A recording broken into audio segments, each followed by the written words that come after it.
Bonjour et bienvenue dans cette nouvelle vidéo dans laquelle on va découvrir comment créer un texte design de t-shirt gratuitement avec un style effet rétro vintage pour nos plateformes d'impression à la demande print on demand. Et restez bien jusqu'à la fin de la vidéo pour ne manquer aucune étape.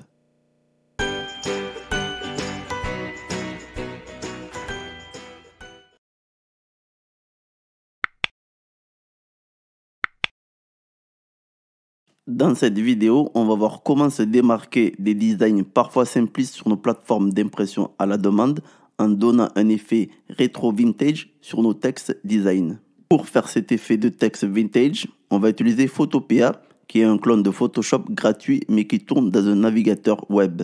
Si vous voulez savoir davantage sur les possibilités sur Photopea, j'ai fait des tutos sur Photopea dans cette chaîne qui peuvent vous intéresser.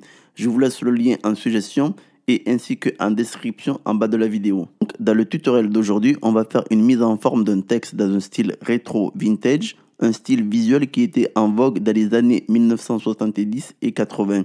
Ainsi créer un design de t-shirt original pour le print on demand pour vos marketplaces, Spreadshirt, Redbubble ou Merch by Amazon pour ne citer que.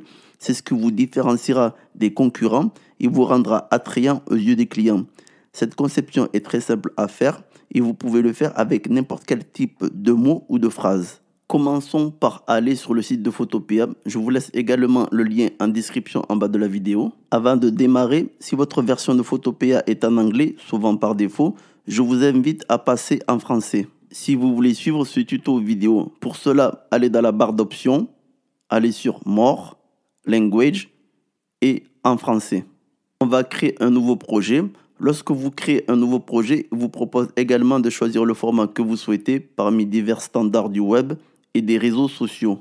On va définir des dimensions personnalisées. Par défaut, Photopea propose 1280 par 720 avec 72 de dpi. Saisissez comme dimension 4500 par 4500 pour notre tutoriel. Et choisissez un fond transparent et cliquez sur Créer. On va ajouter du texte et le positionner. Pour cela, dans la barre d'outils, sélectionnez l'outil texte et sur la barre d'options, modifiez la taille de police. Saisissez comme dimension 1200 pixels car 24 pixels c'est trop petit, vous n'allez pas voir grand chose. Cliquez maintenant dans la zone de travail pour le saisir. Dans notre exemple, on va saisir le mot rétro. Sélectionnez le texte et sur la barre d'options, modifiez le type de police. On va utiliser une police qui est vraiment pas mal et populaire, c'est le font Lobster, qui est libre de droit, avec une utilisation commerciale, donc on peut vendre sur les marketplaces.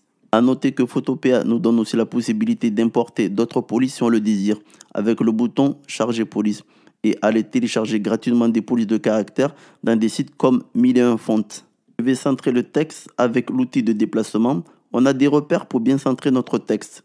Dupliquez le calque de texte 2 fois en allant sur la barre d'options, calque, dupliquer calque, ce qui nous fait un total de 3 calques.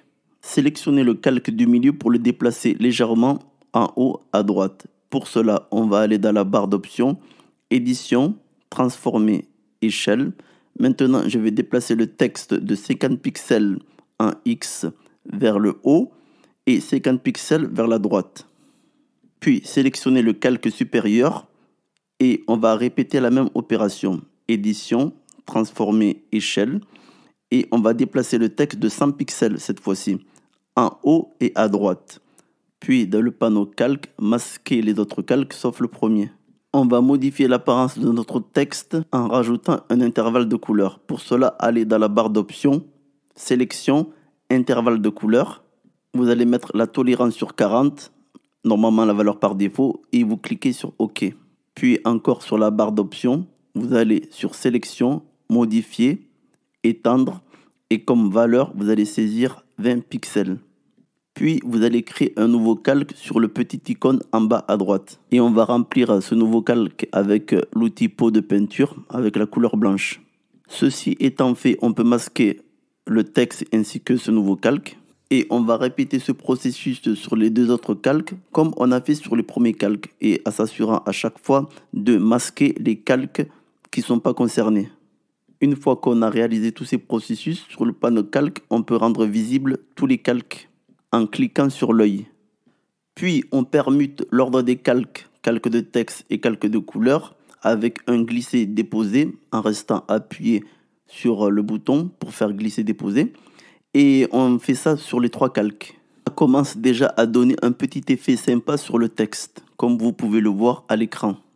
On profite pour supprimer le calque inférieur background, qui est le calque par défaut, mais qui ne sert à rien dans notre exemple. On va sélectionner une nouvelle couleur, par exemple la couleur jaune, qui ira très bien. Puis on va créer de nouveaux calques au-dessus de chaque calque de couleur qu'on a créé précédemment. Et on va sélectionner chacun de ces calques qu'on a créés et le remplir avec la couleur qu'on a définie précédemment. Pour cela, sélectionnez le calque, allez sur la barre d'options sélectionner tout, puis remplir ce calque de couleur avec l'outil pot de peinture. Et on va appliquer à ce calque un masque d'écrêtage. Qu'est-ce qu'un masque d'écrêtage? Comme son nom indique, c'est un masque qui prend la forme du calque inférieur. Pour cela, allez dans la barre d'options, calque, masque d'écrêtage. Comme vous pouvez le voir, le calque supérieur a pris la forme du calque inférieur. Maintenant que vous avez compris le procédé, on va essayer de dupliquer cette manière de faire sur les autres calques en appliquant à chaque fois notre masque d'écrêtage.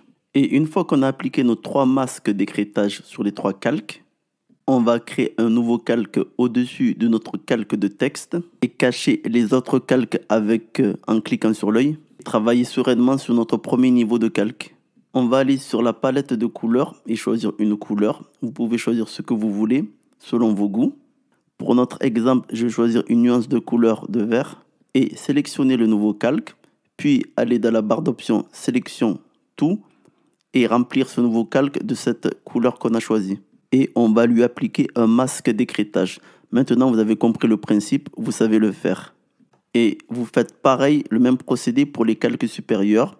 Vous créez un nouveau calque au-dessus des calques de texte. Vous remplissez d'une nouvelle couleur choisie et vous appliquez un masque d'écrêtage. Et à chaque fois, essayez de choisir une couleur qui peuvent se marier ensemble, qui peuvent donner un bel effet. Vous pouvez choisir des combinaisons de couleurs qui peuvent aller ensemble sur des sites comme paleton.com. J'ai déjà expliqué ce principe dans une autre vidéo. Je vous laisse en suggestion si vous voulez jeter un coup d'œil pour connaître les mariages de couleurs qui vont ensemble. Une fois qu'on a appliqué tous les effets sur tous les calques, on peut maintenant l'exporter au format PNG.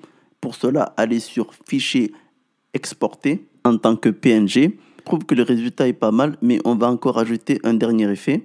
Pour cela, on va récupérer notre fichier PNG en faisant Fichier, Ouvrir. Et de cette manière, dans le panneau calque, on n'aura plus qu'un seul calque. On va lui rajouter un effet visuel. On va rajouter un contour. Pour cela, allez dans Calque, Style de calque, Contour. Vous pouvez plus ou moins intensifier le contour avec l'outil de réglage et aussi modifier la couleur avec une couleur qui concorde avec les autres couleurs présentes. Pour ma part, ça convient. Du coup, je vais cliquer sur OK. Comme vous pouvez le voir, je trouve que c'est déjà pas mal comme visuel. Mais on va améliorer ça en rajoutant une déformation du texte. Et pour cela, dans la barre d'options, allez sur Édition, Transformer, Déformation. Et on va choisir un style de déformation. Pour cela, par défaut, il est sur 100.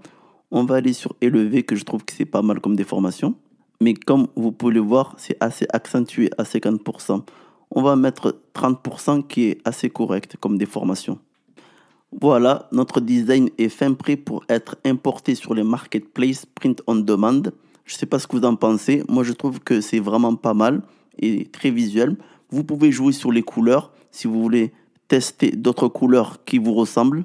On va centrer notre design sur l'espace de travail avec l'outil de déplacement et l'exporter en format PNG exploitable pour les marketplaces. Je vous conseille de rogner le design pour laisser moins d'espace autour du design avant de l'exporter. Vous pouvez rajouter d'autres éléments graphiques à ce design si vous voulez pour le rendre encore plus attrayant ou changer le texte. Comme vous pouvez le voir, il est tout à fait possible de créer un design comme celui-ci en utilisant gratuitement un outil qui est mis à disposition par Adobe qu'on peut exploiter davantage si on prend le temps de s'y pencher dessus. On peut créer un design qui peut vous aider à vous démarquer dans les résultats de recherche. J'espère que cette vidéo vous a été utile Si c'est le cas, vous pouvez mettre un j'aime, laisser un commentaire et surtout n'hésitez pas à vous abonner pour pouvoir profiter d'autres vidéos comme celui-ci. Je vous dis donc à la semaine prochaine pour une nouvelle vidéo.